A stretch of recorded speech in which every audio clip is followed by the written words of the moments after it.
Assalamualaikum warahmatullahi wabarakatuh. Perkenalkan, saya Rifki Prayogo, peserta pelatihan dasar calon pegawai negeri sipil golongan 2, angkatan 2, tahun 2021. Kementerian Agraria dan Tata Ruang, Badan Pertanahan Nasional, dengan penempatan kantor Pertanahan Kota Tarakan.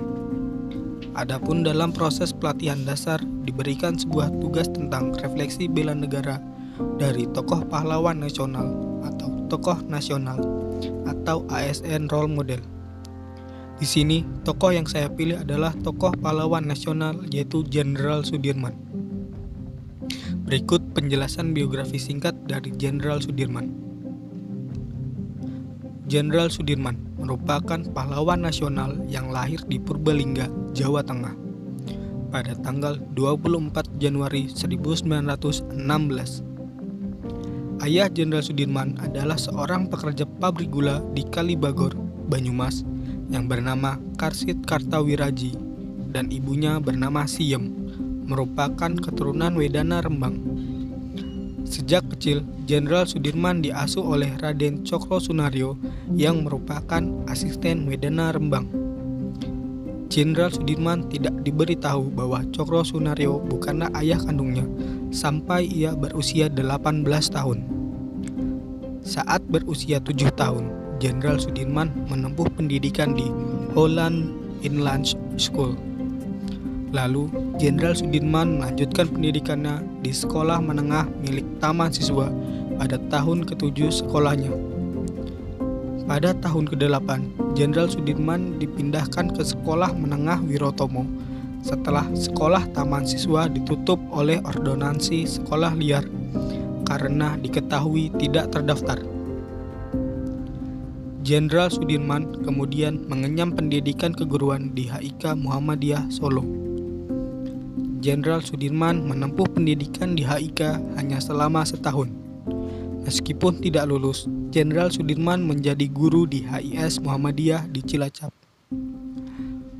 Jenderal Sudirman memulai karir kemiliterannya pada tahun 1994 ketika ia bergabung dengan Tentara Pembela Tanah Air atau yang dikenal juga dengan PETA. Setelah menyelesaikan pelatihannya di Bogor, Jenderal Sudirman mendapatkan pangkat Dai Danko dan menjadi komandan Batalion Kroya di Jawa Tengah. Setelah Indonesia mengikrarkan proklamasi pada tahun 1945, Presiden Soekarno menugaskan Jenderal Sudirman untuk mengawasi proses penyerahan diri tentara Jepang di Banyumas. Setelah mendirikan divisi lokal Badan Keamanan Rakyat, lalu Jenderal Sudirman bergabung dengan Tentara Keamanan Rakyat atau dikenal dengan TKR. Saat menjadi anggota TKR, Jenderal Sudirman berhasil merebut senjata pasukan Jepang dalam pertempuran di Banyumas di Jawa Tengah. Karena kepiawaiannya dalam bidang militer, Jenderal Sudirman diangkat menjadi Panglima Divisi 5 TKR dengan pangkat kolonel. Perang Palagan Ambarawa melawan pasukan Inggris dan Nika Belanda dari bulan November sampai Desember 1945 adalah perang besar pertama yang dipimpin oleh Jenderal Sudirman. Karena ia berhasil memperoleh kemenangan pada pertempuran ini, kemudian Presiden Soekarno pun melantiknya sebagai jenderal atas prestasi yang telah dicapainya. Selama 3 tahun, sejak tahun 1945 hingga tahun 1948, Jenderal Sudirman menjadi saksi kegagalan negosiasi dengan tentara kolonial Belanda yang ingin kembali menjajah Indonesia, di antaranya Perjanjian Linggarjati dan Perjanjian Renville. Pada 19 Desember tahun 1948, Belanda melancarkan serangan agresi militer keduanya. Jenderal Sudirman beserta sekelompok kecil tentara dan dokter pribadinya melakukan perlawanan gerilya selama 7 bulan.